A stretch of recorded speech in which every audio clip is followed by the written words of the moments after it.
My partner developed a drug habit, grew distant, admitted to cheating, then denied it all. Should I stay?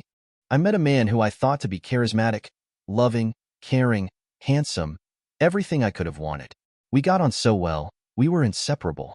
3 months later we got engaged, and 3 months later we got married. It was a fairy tale wedding, and our honeymoon was absolutely beautiful. Been married for 2 years. I was a virgin and remember crying the next morning for some reason.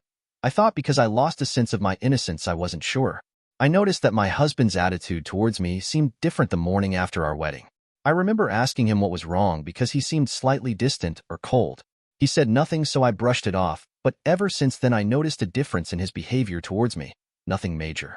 We lived in his parents' house, and then a few months later secured our own home.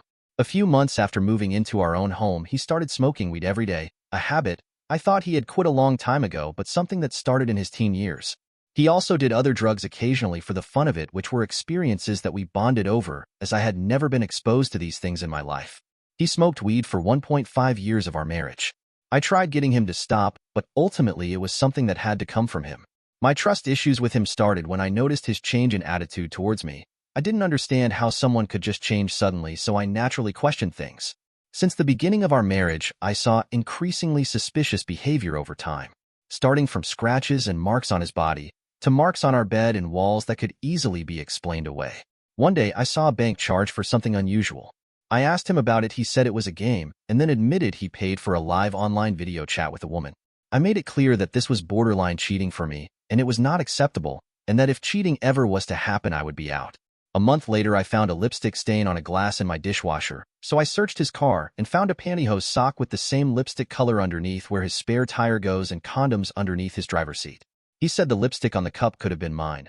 The sock could have been his mom's since it was his mom's old car, but we had cleaned it out, and the condoms he said he wanted to use with me when we went on like a bush adventure. I believed him. Well, I tried to, but it was difficult. A few months later, I went out for the day, and he said he was going out with friends, which he never did, so I encouraged him. He only came home at like 1 a.m. that night and was crying, saying that he had a lot of drugs, went to a massage parlor, and there was a girl grinding on him, but he didn't end up doing the deed. He was worried that he might have herpes because he was seeing bumps on him, but I didn't see anything. I took all of my things and left the house. The next day, he told me he couldn't have done that to me, and he was just hallucinating. He showed me $100 note that apparently was all that he had with him. We used joint bank accounts. I chose to give him the benefit of the doubt since he was definitely hallucinating the spots, so maybe he had hallucinated the whole thing. I went back home and things were good for a few weeks until he told me to stop asking him about it, even though I was still trying to wrap my head around the whole incident. It obviously still affected me. He had his location on for a little bit to help with trust, but it was occasionally off, he said, because his phone was dead, and he eventually turned it off because he didn't believe in that sort of relationship. He started to become suicidal in October last year, and was telling his parents that our marriage wasn't working out anymore. He practically blamed his unhappiness on me. He eventually decided to quit weed and thought that going to Bali for a few days would be a good place to do that. He was looking at detox retreats as well. He told me that he wouldn't leave me at home alone if it wasn't that bad, and that he was only doing it for me, and that was the only thing getting him through it. Little did I know that on top of 4 condoms that were missing from our bedroom that day, he had also been to the pharmacy to purchase condoms and delay gel. He sent a long message to a girl on his way to the hotel, tried calling her 6 times, and then FaceTimed me an hour after writing the message. He told me he was going to walk around the hotel and then go watch soccer. He proceeded to ignore me the entire day while drinking and spending time at the pools.